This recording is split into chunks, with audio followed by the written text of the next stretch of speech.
अभी तक एपिसोड 1 में आपने ये सुना कि भगवान जी अपने ऑफिस में बैठे थे और उन्होंने पृथ्वी लोक की मॉनिटरिंग किया।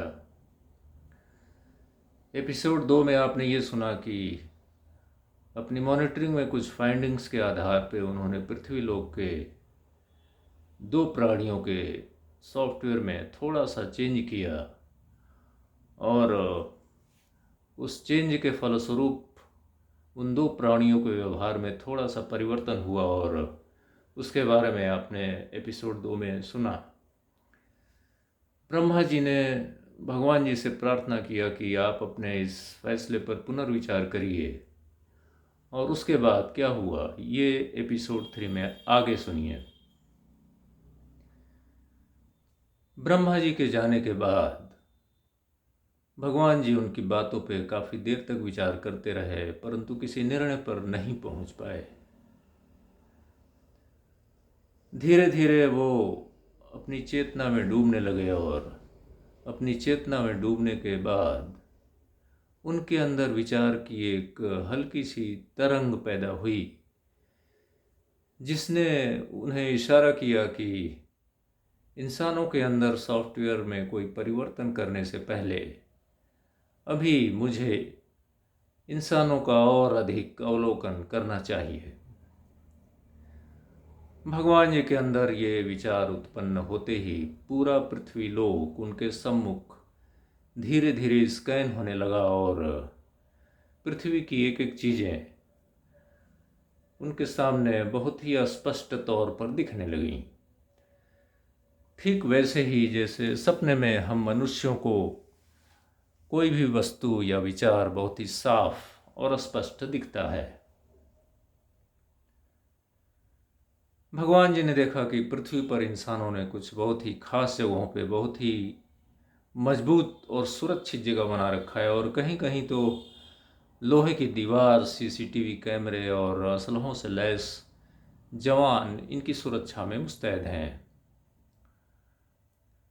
उन्होंने ऐसे स्थलों को बहुत ही डीपली स्कैन किया और पाया कि ऐसी जगहों पे इंसानों ने बहुत ढेर सारी मात्रा में बहुत ही रंग बिरंगे कागज़ के टुकड़ों को इकट्ठा कर रखा है, और उसकी बड़ी ही अ,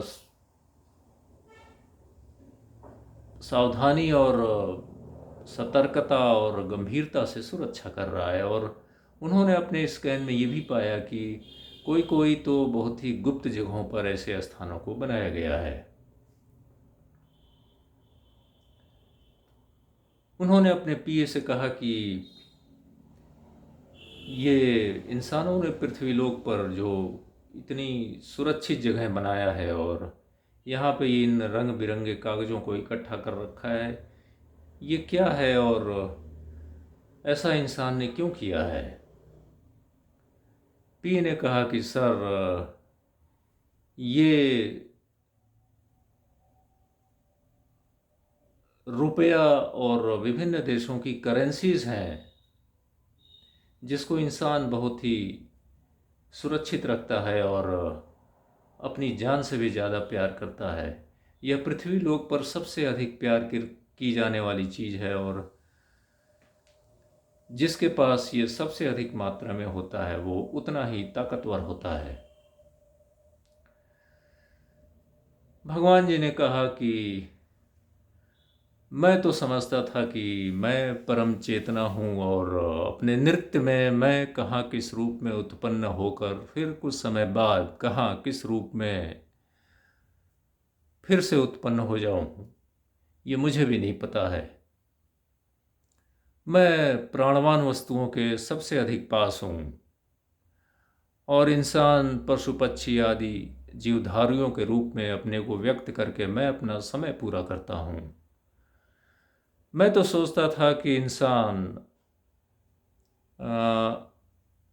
एक प्राणवान अपनी प्रतिकृति की रचना करके सबसे अधिक आनंदित होगा, लेकिन मैं देख पा रहा हूँ कि इंसान अपने आप से और अपने करीबी लोगों से बहुत दूर होता जा रहा है। इस विभाग के प्रभारी मंत्री कौन है और मेरी उनसे मीटिंग फिक्स कराइए। पीए ने कहा कि सर, मैं कल सुबह 10 बजे आपकी उनसे मीटिंग फिक्स कराता हूँ। भगवान जी पूछा कि इस विभाग के प्रभारी मंत्री हैं कौन? पीए ने कहा कि इस विभाग के प्रभारी मंत्री श्री लक्ष्मी जी हैं और कल सुबह 10 बजे मैं उनसे आपकी मीटिंग कराता हूँ। अगले दिन सुबह 10 बजे भगवान जी और श्री लक्ष्मी जी मीटिंग के लिए ऑफिस में बैठे थे। भगवान जी ने कहा कि श्री लक्ष्मी जी, मैंने कल पृथ्वी लोक की स्कैनिंग किया और पाया कि पृथ्वी पर सबसे अधिक ताकतवर आप हैं। इंसान आपको पूछता है और आपके लिए इंसान इंसान का खून कर रहा है और वो अपने आप से और अपने करीबी लोगों से दूर होता जा रहा है। लक्ष्मी जी थोड़ी देर तो उनकी बात सुनती रहीं, फिर उन्होंने जवाब दिया कि सर, मेरे ऊपर एक साथ इतना इल्ज़ाम लगाना ठीक नहीं। मुझसे भी अधिक ताकतवर पृथ्वी पर लोग मौजूद हैं और इंसान इतना चतुर और चालाक हो गया है